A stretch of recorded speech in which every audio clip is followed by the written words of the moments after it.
Жумушсуздуктун айынан аймактардан Бишкек жана Ош шаарларына агылып келип, бул калааларда иштеп, жан багып жаткан ички мигранттар көп экендиги баарыбызга маалым. Бирок алардын туруктуу каттоосу жок болгондуктан бир катар кыйынчылыктарга учурап, конституциялык укуктарын колдоно албай жатышканы олуттуу көйгөйгө айланып барат. Бир бол фракциясынын депутаты Исхак Пирматов бул маселени чечүүгө багытталган мыйзам долбоорун иштеп чыккан. Прописка деген нерсе бул совет доорунан калып кеткен, өзүнүн актуалдуулугун жоготкон эски түшүнүк. Бүгүнкү күндө Түндүк Кореяга окшогон тоталитарлык режимдерде гана өзүнүн жарандарын көзөмөлдөгөнгө багытталган ыкма. Эч бир өнүккөн мамлекеттерде прописка деген нерсе колдонулбайт. Бүгүнкү күндө биздин мамлекетибизде биздин жарандарыбыз мамлекеттик кызматтардын баардыгын алып атканда, ошол баардык мамлекеттик кызматтар пропискага байланган. Ошол себептен биздин миллиондон ашыгыраак жарандарыбыз ушул Бишкек, Ош, Жалал Абад шаарында жашап, өзүнүн жеке менчикте турак жайы жок жарандарыбыз, пропискага тура албай аткан жарандарыбыздын баардыгы тилекке каршы ошол өзүнүн конституциялык укуктарын, ошол мен айткан баягы кызматтар, мектепке жайгаштырып атканда, бала бакчага, больница, поликлиника, төрөт үйлөрүндө пропискасы жок, баардыгы ошол пара берүү жолу менен ошол кызматтарды алып келет. Бунун баардыгын биз токтотушубуз керек, оңдошубуз керек. Эң негизги маселе ушунда. Тилекке каршы бүгүнкү күндө биздин жараныбыз жер которуу менен, а бирок мамлекеттик кызматтын артынан өзү чуркайт. Биз эгерде өзүбүздү укуктук, демократиялык мамлекетпиз деп атай турган болсок, тескерисинче ар бир кыргыздын жараны каалагандай жер которууга укуктуу болуш керек дагы, мамлекеттик кызматтар ошол жараныбыздын артынан ээрчип өзү чуркаш керек. Адилет укуктук клиникасынын жетекчиси, экс-депутат Чолпон Жакупова бул элге абдан керектүү мыйзам экенин, анын натыйжасында бир катар коррупциялык аракеттерге бөгөт коюларын кошумчалады. Мы поэтому очень благодарны депутату Пирматову за инициирование подобного законопроекта, потому что на самом деле он очень прогрессивный, он отвечает веяниям времени, и он во многом направлен на снижение рисков, увеличение количества вот таких вот невидимых граждан. Вот мы все время говорим, что сейчас правительство хочет запустить программу «Умный город», «Безопасный город», там, «Электронное правительство». Как можно запустить эти программы электронные, да, если у тебя нет единого регистра населения, который бы отвечал, то есть давал бы реальную картинку, сколько граждан проживает в том или ином районе. Жарандарды каттоо эсебине алуу чөйрөсүндөгү айрым мыйзам актыларына өзгөртүүлөрдү киргизүү тууралуу мыйзам долбоору Жогорку Кеңештин тармактык комитетинде каралып, бир топ талаш тартыш жаратты. Көпчүлүк депутаттар бул карапайым калкка керектүү мыйзам экенин айтышканы менен, эл өкүлдөрүнүн айрымдары сын пикирлерин дагы айтышты. Терең маселе да. Мунун баардыгын ретке келтирип, системалашка эмне деген каражат керек, эмне деген иш керек. Канча мыйзамга баягы коллизия болот азыр. Канча мыйзамды буга соответствие келтириш керек. Кодексти өзгөртөбүзбү? Ошого жараша ишайшыбыз. Исхак Айтбаев туура эле айтат. Может, Бишкек шаарынын бюджетин дагы көбөйткөнгө мүмкүнчүлүк болот. Мектептерди көбүрөөк курганга, бала бакчаны көбүрөөк курганга.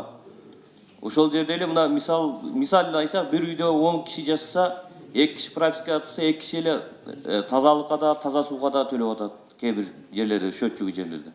Мыйзам долбоорунун демилгечиси шаарда жашап жаткандардын көбү балдарын окууга киргизүүдө, медициналык кызматтан пайдаланууда, жумушка орношууда жашаган жеринде каттоосунун жоктугунан бир топ көйгөйгө учурап жатышканын белгилеп, сунушталып жаткан мыйзам аркылуу бул маселелер чечилээрин баса белгиледи. Башкача айтканда, каттоого туруудагы бюрократиялык көрүнүштөрдөн, каттоо институтунан арылып, жарандарга алда канча жеңилдетилген шарттар түзүлөт.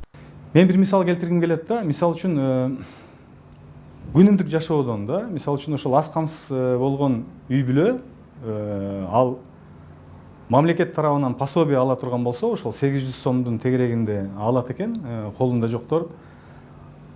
Пропискасы боюнча ал алыскы районда жашаса, ошол жерге катташ керек. Жол киресине 3000 сомдон ашыгыраак каражат жумшаш керек. Албетте аны ал андай кылбайт, ошондуктан ошол социалдык кызматкер менен коррупцияга барат дагы, сен 3 айдыкын сен алып кой, калганын мага бер деп, же болбосо сиңдиси анын ордуна барып кол коет, жарым жартылайын алып калат. Буну биз ошо шайлоочулардан угуп, көзүбүз менен көрүп жүргөн кадимки эле көрүнүш.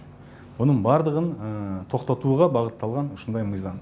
Кайсы жерде иш жүзүндө жашап аткан болсо, ошол пособиясын ошол жерден алыш керек. Эмне себептен бүгүнкү күндө пропискага туруу кыйын болуп атат? Себеби эң жөнөкөй. Үйдүн ээси кандайдыр бир чочулайт. Ошол ижарага алып аткан адам эртең менин квартирамды талашып калышы мүмкүн деп. Ошол себептен биз мурун жок болгон нормаларды биз ушул отдельно өзүнчө бир статья менен ошол үйдүн ээсинин мүлктүн укуктарын биз коргогонго багытталган өзүнчө бир берене киргизип жатабыз. Ижарага алып аткан ошол по месту фактического проживания деп биз негизи эле жаңы дефиниция киргизип жатабыз, место фактического проживания деген жаңы түшүнүктү. Ошол фактическое проживание өзү каерде төрөлүп өскөн болсо дагы, бүгүн кайсы жерде жашап аткан болсо, ошол жерге ошол квартира съемщик болуп, ижарага алып аткан турак жайда жөнөкөйлөнгөн процедура менен туралат деген механизмдерди иштеп чыктык. Ошону менен бирге үйдүн ээсинин укугун да коргоп жатабыз. Эч ким анын мүлкүнө көз сала албайт, талаша албайт. Ал 100% анын укугун коргогонго багытталган өзүнчө беренелерди киргизип жатабыз. Мындан негизги маселе, мен айткандай баягы өкмөт дагы, шаар дагы өзүнүн бюджетин түзүп атканда реалдуу цифралар менен иш алып барат. Бул мыйзам көп жылдан бери келаткан көйгөй.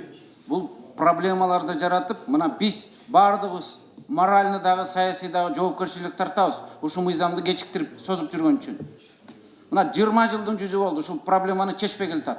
Парламент чечпей келатат, өкмөт чечпей келатат, президенттер чечпей келатат. Проблема турат. Аны чечели деми бирдеке кылып. Улам эле артка жылдыра өлбөй. Мына төрөлсөң роддом албайт, өлсөң көрө албайт деген закон ушул да. Бирок проблема туруп атат. Ошол коррупцияга жол берип, акчанын жолу менен акча берип чечип атат бул проблеманы. Жалпысынан депутаттар мыйзам жакшы экенин, ал ишке кирсе жарандардын жашоосу алдаганча жакшыраарын билдиришип, мыйзам долбоору биринчи окууда жактырылды. Эми депутаттарга рахмат, мына конституциялык комитеттин биринчи окуусунда бүгүн колдоп беришти. Кээ бир айрым маалымат каражат булактары маселенин аягына чейин түшүнбөй башка багытта берип атат маалыматты. Мен ошону тактап коюшум керек. Кээ бир жерлерде кетип калыптыр. Үйдүн ээсинин уруксаты жок эле жүздөп, ондоп кирип алат, пропискага паспорттун копиясын, ал жалган, андай эмес. Биринчиден үйдүн ээсинин уруксаты жок, эч ким эч жакка тура албайт. Бул биринчиси. Болгону биз ошол паспорттун столго үйдүн ээси кошо барып арыз жазып, баягы татаал процедураны жөнөкөйлөштүрүп атабыз. Электрондук системага өткөрүп. Экинчиден, мына мен шаардыктарга кайрылып кетким келет да. Көп кече комитетте да көп кайрылуулар болбоду. Баягы келгиндер каптап кетет шаарыбызды деп. Урматтуу шаардыктар, чочулаганга эч кандай негиз жок деп айтат элем. Каптай тургандар каптап бүткөн.